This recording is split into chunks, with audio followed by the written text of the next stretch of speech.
حضرت امام حسین نے فرمایا تم لوگ کہتے ہو تو میں کوفہ آیا ہوں، اگر تم لوگ نہیں چاہتے تو میں کوفہ سے واپس چلا جاتا ہوں۔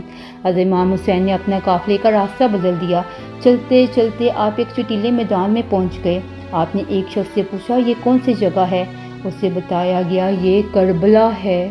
آپ نے اپنے قافلے کو حکم دیا یہاں خیمے لگاؤ۔ جب یزید کو پتہ چلا کہ امام حسین نے اپنا خیمہ کربلا میں لگایا تو یزیدی فوج نے بھی کربلا پہنچ گئے۔ یزید کی فوج کے سپہ سالاری ابن سعد کر رہا تھا۔ حضرت امام حسین نے ابن سعد سے کہا تم مجھے یزید کے پاس لے جاؤ یا مجھے مکہ واپس جانے دو، لیکن ابن سعد نے ان دونوں باتوں سے ماننے سے انکار کر دیا اور آپ کو مجبور کیا کہ یزید کی بیعت کریں، باطل کا ساتھ دیں، لیکن آپ نے انکار کر دیا۔ دن گزرتے گئے، 3 محرم کا دن آ گیا۔ یزید نے حضرت امام کے سامنے 22,000 فوج کا لشکر بھیج دیا۔ آپ کی ٹوٹل تعداد 82 تھی، 82، جن میں سے عورتیں اور بچے بھی تھے۔ حضرت امام حسین کا اتنا خوف تھا کہ 100 گنا سے بھی زیادہ لوگوں کو ان کے سامنے بھیج دیا گیا۔ یزید کی فوج کے حوصلے پست ہو گئے۔ آخر میں یہ فیصلہ کیا گیا کہ حضرت امام حسین کو ہرانا ہے تو پانی کو بند کرنا پڑے گا، تب ہی ہم ان کا مقابلہ کر سکتے ہیں۔ دن گزرتے گئے، 7 محرم کا دن آ گیا۔ کربلا میں پانی کا کوئی انتظام نہ تھا سوائے نہر فرات کے۔ 7 محرم کو حضرت امام حسین کے قافلے کے لیے پانی بند کر دیا گیا۔ حضرت امام حسین اور ان کے جوان پانی کی پیاس کو تو برداشت کر سکتے تھے، لیکن بچے اور عورتوں کا برا حال تھا۔ یزید نے فیصلہ کیا 9 محرم کو حضرت امام حسین کو شہید کر دیا جائے گا۔ حضرت امام حسین نے حضرت عباس سے کہا یزید کو کہا جائے ہمیں ایک دن اللہ کی عبادت کے لیے دیا جائے۔ انہوں نے بات مان لی۔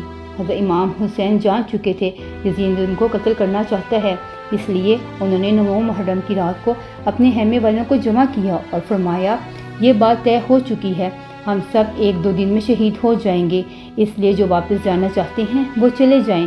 حضرت امام حسین نے تمام دیے بجھا دیے تاکہ کوئی بھی جانا چاہتا ہے تو بلا جھجک چلا جائے۔ جب دیے جلائے گئے تو تمام لوگ وہیں کے وہیں موجود تھے۔ آخر کار 10 محرم کا دن بھی آ گیا۔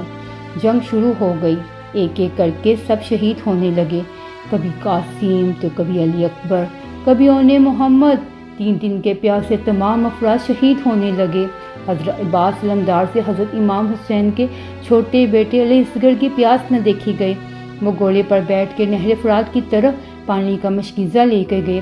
مشکیزے میں پانی بڑا ہی تھا کہ یزید کی فوج نے حضرت عباس علمدار پر حملہ کر دیا، ان پہ تیروں کی برسات کر دی اور وہ حضرت امام کے خیمے سے پہنچنے سے پہلے ہی شہید ہو گئے۔ اس طرح ایک ایک اہل بیت کے جوان سب شہید ہو گئے۔ جب تمام لوگ شہید ہو گئے تو تب حضرت امام حسین نے خود میدان میں نکلنے کا فیصلہ کیا۔ اس وقت 10 محرم کے دن ہر ایک امام حسین کے قدموں پر قربان ہو رہا تھا۔ کبھی امام حسین زمین مخاطب ہو کر کہتی اے امام حسین پورے لشکر کو کیا ہم تباہ و برباد کر دیں؟ کبھی آسمان چیخ کے کہتا کہ ہمیں حکم دیا جائے۔ حضرت امام حسین فرشتوں، جنوں، زمینوں اور آسمان کو کہتے یہ میرے صبر کا امتحان ہے، میرے خون سے ہی اسلام کو زندگی ملے گی، میرے بعد کسی بھی یزید کی مجال نہ ہوگی کہ میرے نانا حضرت محمد کی شریعت کو جھوٹا کہے۔ سب حضرت امام کا صبر دیکھ رہے تھے۔ کبھی آپ علی اکبر کے سینے سے برچی نکالتے تو کبھی 6 ماہ کے پیارے سے بچے کے ننھے سے بچے کو قبر پہ اتارتے۔ جب آپ کے ساتھ کوئی نہ رہا تو خیموں میں آئے، بیویوں سے الوداع کرنے آئے۔ امام سجاد کو نصیحت کی کہ اسلام کے لیے ہر مشکل کو برداشت کرنا۔ ذوالجناح کو حکم دیا مجھے جنگ میدان میں لے کر جا۔ گھوڑا آگے نہ بڑھا۔ دیکھتے ہیں کہ بی بی سکینہ گھوڑے کے قدموں کے ساتھ لپٹی پڑی ہیں۔ آپ اترتے ہیں، اپنی بیٹی سکینہ سے فرماتے ہیں بابا کی جان اپنے بابا کو الوداع کہو۔ بی بی سکینہ فرماتی ہیں بابا صبح سے لے کر اب تک جو میدان میں گیا وہ واپس نہ آیا۔ آپ فرماتے ہیں ہمارے خون سے ہی تمہارے نانا کا دین بچے گا، صبر کر۔ میدان میں آ کر بلند آواز میں فرماتے ہیں اے لوگوں میں رسول اللہ کا نواسا ہوں، حسین ہوں، فاطمہ کا بیٹا ہوں، علی کا لال ہوں، میں وہ ہوں جس کے بارے میں رسول فرماتے ہیں میرا خون رسول کا خون، میرا گوشت رسول اللہ کا گوشت ہے۔ کہو مجھے قتل کرنا چاہتے ہو؟ کیوں مجھے قتل کرنا چاہتے ہو؟ کیوں میرے بچوں کو پیاسا مار رہے ہو؟ میں نے کسی انسان کا حق مارا ہے؟ تمہیں تمہارے بابا حضرت علی کے بغض میں مقتل کیا جا رہا ہے۔ حضرت امام حسین فرماتے ہیں یہ جو تم علم لے کر پھر رہے ہو یہ اس علی کی وجہ سے ہی ہے، تمہیں اس سے کیا ملے گا؟ سپاہی کہتے ہیں یزید ہمیں دنیاوی دولت سے مالا مال کر دے گا، ہم امیر ہو جائیں گے۔ عمر بن سعد ڈر گیا کہ سپاہیوں میں بغاوت نہ ہو جائے۔ اس نے کہا حسین کی بات مت سنو، بس حملہ کر دو۔ تاریخ لکھتی ہے حضرت حسین کے مد مقابل جو بھی آیا وہ فنا ہو گیا۔ زمین نے کبھی ایسی جنگ نہ دیکھی تھی، 3 دن کا بھوکا پیاسا شیر کی طرح لڑ رہا ہے، پوری فوج ادھر ادھر بھاگ رہی ہے۔ شمر اور عمر بن سعد نے سوچا یہ علی کا شیر ہے، تمام فوج حضرت امام پر اکٹھا حملہ کرے، کوئی بھی ان کے پاس نہ جائے، دور سے ہی حملہ کیا جائے۔ اور آدھی فوج کو کہا عورتوں کے خیموں کو آگ لگا دو۔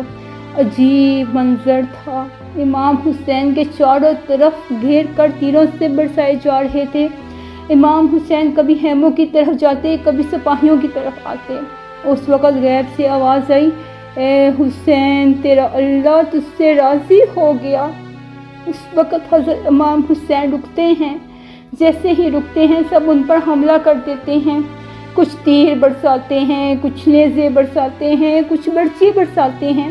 جن کے پاس کچھ بھی نہیں تھا وہ کربلا کی گرم مٹی پھینکتے ہیں۔ آپ کے جسم پر اتنے تیر نہ تھے کہ آپ کا جسم مبارک دور سے نظر ہی نہیں آ رہا تھا۔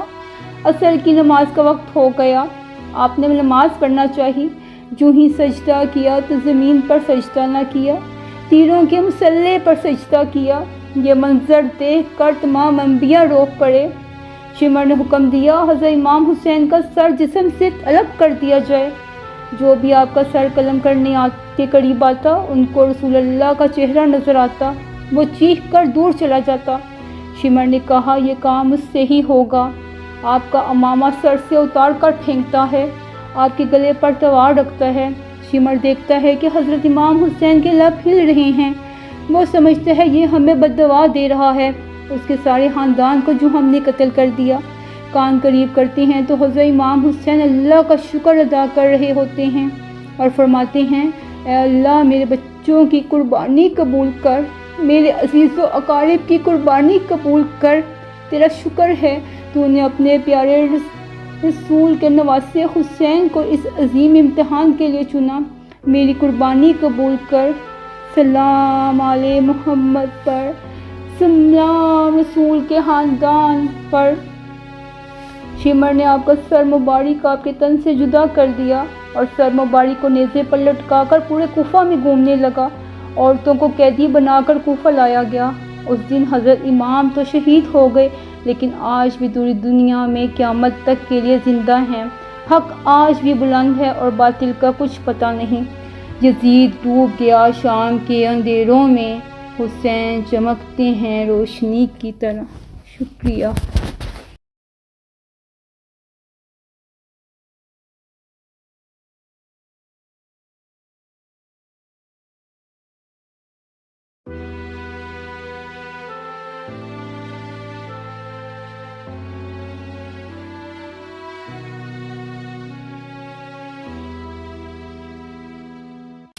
کامیابی حاصل کرنے کے لیے ہمیں جنون اور جذبے کی ضرورت ہوتی ہے۔ ایسا جنون جو ہمیں نظر آتا ہے ایک مالی کے بیٹے میں۔ اسی جنون اور جذبے نے ایک عام سے لڑکے کو کرسٹیانو رونالڈو بنا دیا، جو تمام سپورٹس لور کی جان بن چکا ہے۔ ہر کوئی شخص جو فٹ بال کھیلتا ہے یا نہ کھیلتا ہو، کرسٹیانو رونالڈو اس کا فیورٹ پلیئر ہی ہوگا۔ ہم سب لوگ یہ تو جانتے ہیں کہ رونالڈو مہنگے بنگلوں میں رہتا ہے، کروڑوں کی گاڑیوں میں گھومتا ہے، لیکن اس کے پیچھے ان کی کتنی محنت، لگن اور ان کو کتنی چیلنجز کا مقابلہ کرنا پڑا، یہ ہم نہیں جانتے۔ اس ویڈیو میں آپ کو رونالڈو کی زندگی میں آنے والی مشکلات، چیلنجز کا بتاؤں گی اور ان کی زندگی میں انہوں نے جو کامیابی حاصل کی اس کے سب سے سیکرٹس بتاؤں گی۔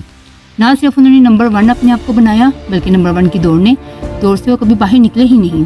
جب وہ 16 سال کے تھے تو ان کے کوچ نے ان سے کہا تم بہت ٹیلنٹڈ ہو لیکن تم بہت پتلے ہو۔ رونالڈو کہتے ہیں یہ بات میرے ذہن میں میں نے بٹھا ہی لی۔ اس وقت سے لے کر اب تک کوئی دن ایسا نہیں گزرا کہ میں ٹریننگ سینٹر سے میں نہ گیا ہوں اور میں نے ورک آؤٹ نہ کیا ہوں۔ ان کے کوچ بتاتے ہیں کہ چیمپئن لیگ کا میچ جیتنے کے بعد جب ہم 2 بجے رونالڈو اپنے شہر پہنچے تو باقی ان کے ٹیم میٹس اپنے گھر چلے گئے